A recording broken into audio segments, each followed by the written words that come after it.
18 दिसंबर 2022 इस ठंडी ठंडी सुबह में आप सबको नमस्कार, प्रणाम।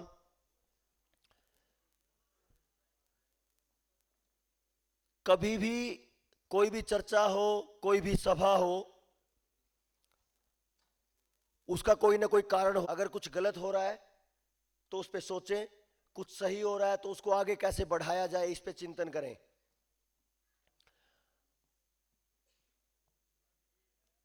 अगर देखा जाए, याद करें, हम लगभग 200 साल पहले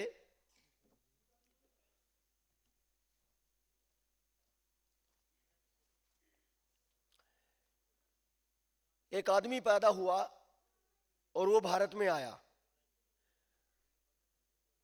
हजारों करोड़ों साल की एक परंपरा को उसने बदलने की कोशिश की और वो बदल गई। मैकॉले जिसका नाम था, उसने एक बात बोली थी कि अगर मेरी बनाई शिक्षा पद्धति, एजुकेशन जो पैटर्न है, अगर वो एक पीढ़ी भारत की पढ़ लेती है तो आने वाली पीढ़ियां अपने आप ही गुलाम हो जाएंगी, मेरी ही एजुकेशन सिस्टम को पढ़ेंगी, तो मुझे और कुछ करने की जरूरत नहीं है। और लगभग 200 साल के बाद आज भी हम उसी को पढ़ रहे हैं। और वहां से जो समस्याएं निकली, उस समस्याएं से त्रस्त ये कुछ जागरूक लोग जो आने वाले समय में समाज को दिशा देंगे, उस विचार मंथन के लिए हम सब इकट्ठे हैं। जिस समस्या को पैदा किया उस एक आदमी ने, उस व्यवस्था को बदलने के लिए आप जैसे कुछ चंद लोग निकले जिन्होंने अपना सब कुछ दिया। और उन्होंने जब सब कुछ दिया था, वो दिन था 19 दिसंबर, कल है। तो मैं चाहता हूं कि आप सब उस भावना से उन सब को नमस्कार करें जिन 3 वीरों ने अपना बलिदान दिया, सब कुछ न्यौछावर किया। मैं बारी बारी सर एक एक बात आपको कहूं।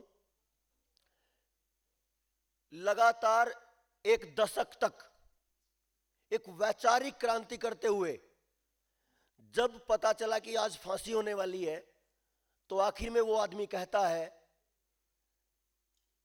कि अच्छा होता कि मैं वैचारिक क्रांति करता दूसरी क्रांति को छोड़ के। नाम था राम प्रसाद बिस्मिल। और जब किसी ने जा रहे थे जब वो, और किसी ने बोल दिया रे तो पागल है, तो उन्होंने बोला इन पागल दिमागों में भरे कुछ अमृत के लच्छे हैं, हमें पागल ही रहने दो, हम पागल ही अच्छे हैं। आज यहां पे आप सब जितने साथी हैं, इस सामाजिक गति के विरुद्ध आप खड़े हैं या उसको समझ के खड़े हैं, तो वो श्रेणी वही है जो लगभग 100 साल पहले उस क्रांतिवीर ने बोली थी। तो हम नमन करते हैं ऐसे महात्मा को, ऐसे वीर को जो हमारे लिए अपना सब कुछ दे गए। पंडित राम प्रसाद बिस्मिल, उन्हीं के साथ में जिन्होंने अपना सब कुछ दिया वो थे ठाकुर रोशन सिंह। उन्होंने क्या कहा जब उनका नंबर आया कि अब अपना सब कुछ दे देना है, जीवन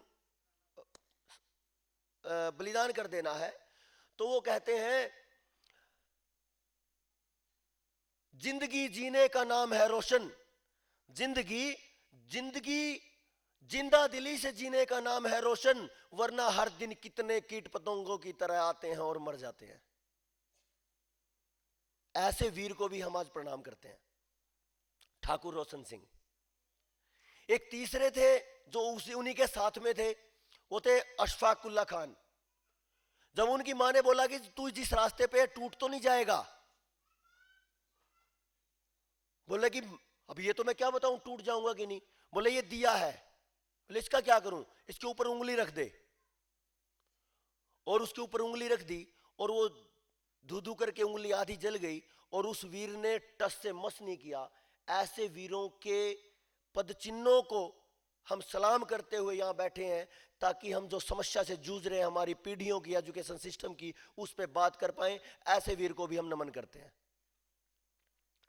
तो इन ऐसे वीरों को जिन्होंने कभी ये कहा था कि इन पागल दिमागों में भरे कुछ अमृत के लच्छे हैं, हमें पागल ही रहने दो, हम पागल ही अच्छे हैं, उन्हीं के पद चिन्हों को साथ में लेते हुए, उन्हीं को समझते हुए आज हम विचार के लिए तैयार हैं। लगभग 1 साल होने को है। जितना टाइम हमारा बीता, लगभग हमने हरियाणा को 4, 5, 6 बार, पता नहीं कितनी बार कवर कर दिया, पूरा हर जिला। कोई सड़क ऐसी नहीं जहां से हम नहीं गुजरे। तो जितना समय हमें मिला तो 2 ही बातें हुई, या तो बच्चों की या फिर खेती की। लेकिन खेती वाला हिस्सा मैं कम करता हूं बातचीत में, मैं ज्यादा चर्चा करता हूं बच्चों की देवेंद्र भाई के साथ, क्योंकि वो तो मेरा हिस्सा है। तो मैं बच्चों की जितनी समझ बना पाऊं वो सबसे अहम है। और आज 1 साल के बाद भी मुझे ऐसा लगता है कि हम थोड़ी सी चर्चा कर पाए हैं बच्चों के लिए। तो कितना गहरा, कितना गूढ़ ये विषय है, इसको अगर हम ये सोचे कि आज 2-4 घंटे में हमें सब पता चल जाएगा, मुझे तो ऐसा नहीं लगता। हाँ, लेकिन ये जरूर है कि आज एक ऐसी शुरुआत हम समाज के लिए, देश के लिए, और यूं कहें कि पूरी दुनिया के लिए शुरुआत करेंगे कि आने वाला समय इतिहास में कुछ लिखे। चर्चा होती रही, मेरे अंदर उत्सुकता थी, जैसे आप सबके अंदर उत्सुकता है कि आप अपने बच्चे के लिए क्या चाहते हैं, आपके बच्चे के बारे में आप कैसे सोचें, कैसे बात करें, कैसे चर्चा करें, और वो बच्चा फिर उस अनुसार कहां बढ़े। वो धीरे धीरे चर्चा होती रही और बात आ गई मेरे बच्चे के लिए। अब देवेंद्र भाई बोले कि देखते हैं, समय मिलेगा तो बात करेंगे। तो वो बोल रहे थे कि जब 3 साल का बच्चा हो जाता है तो मैं उसके मनोविज्ञान को पढ़ के और ये बता देता हूं कि ये बच्चा कैसा है, कैसा बनेगा।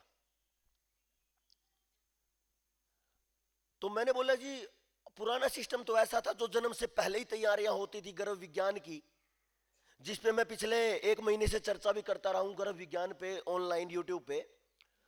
और जिनको इस पे उत्सुकता हुई या बाहर पुस्तकें रखी हैं वो जरूर लेके जाना, गर्भ विज्ञान के ऊपर स्पेशल, कमाल की है वो। तो बोले कि ये तो और कमाल है। मुझे पूछा कि आपने अपना बच्चा किस योजना से पैदा किया?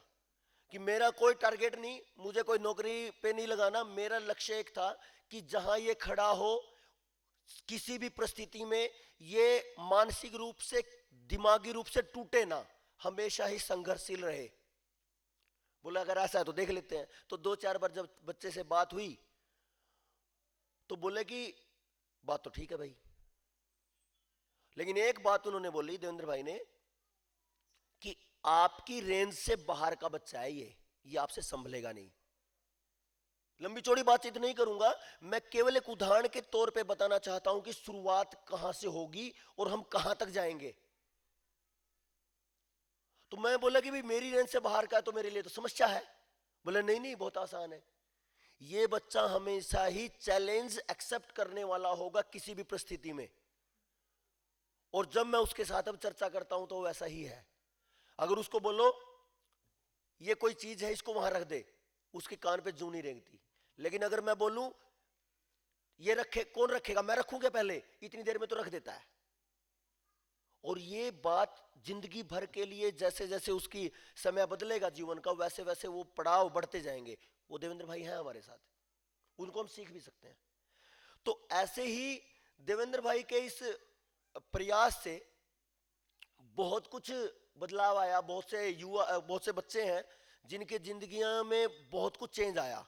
और आज तक के इतिहास का सबसे बड़ा सैंपल किसी रिसर्च में अगर हुआ है तो देवेंद्र भाई ने किया है। 17,000 सैंपल पूरी तरह 100% रिजल्ट के साथ। एक बच्ची है ईशानी शर्मा, हिमाचल से,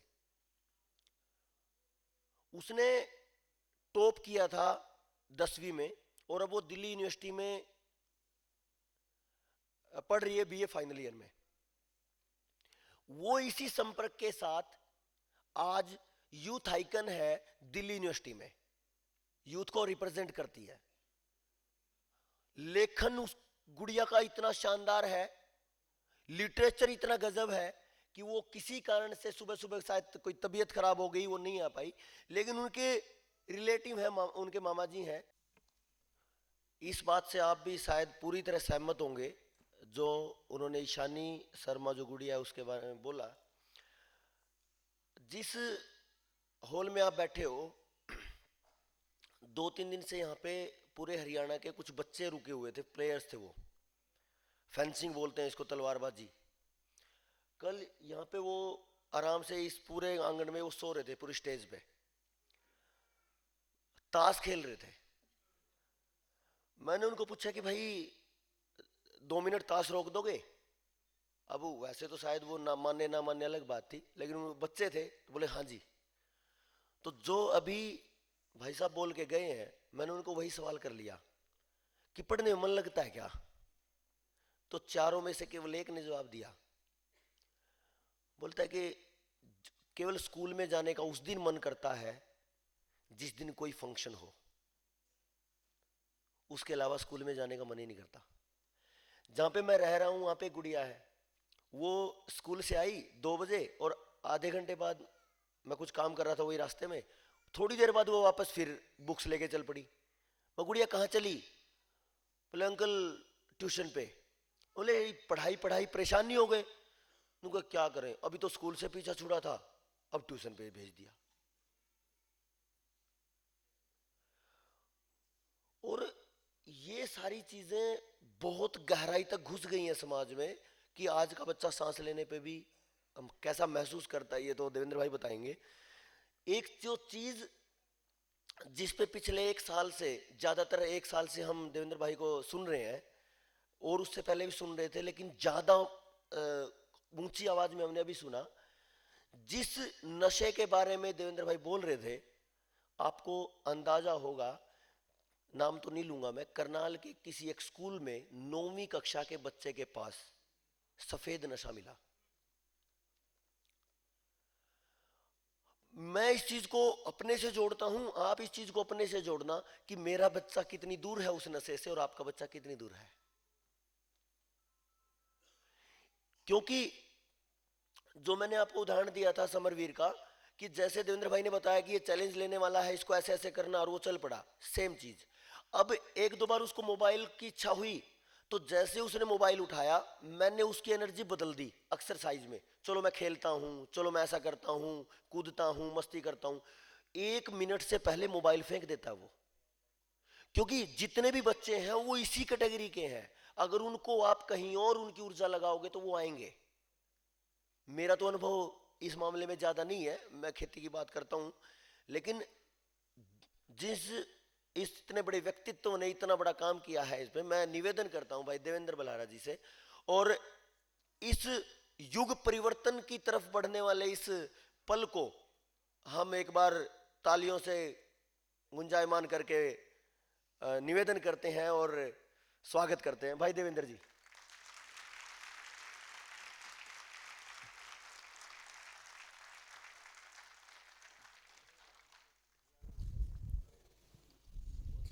नमस्ते सभी को।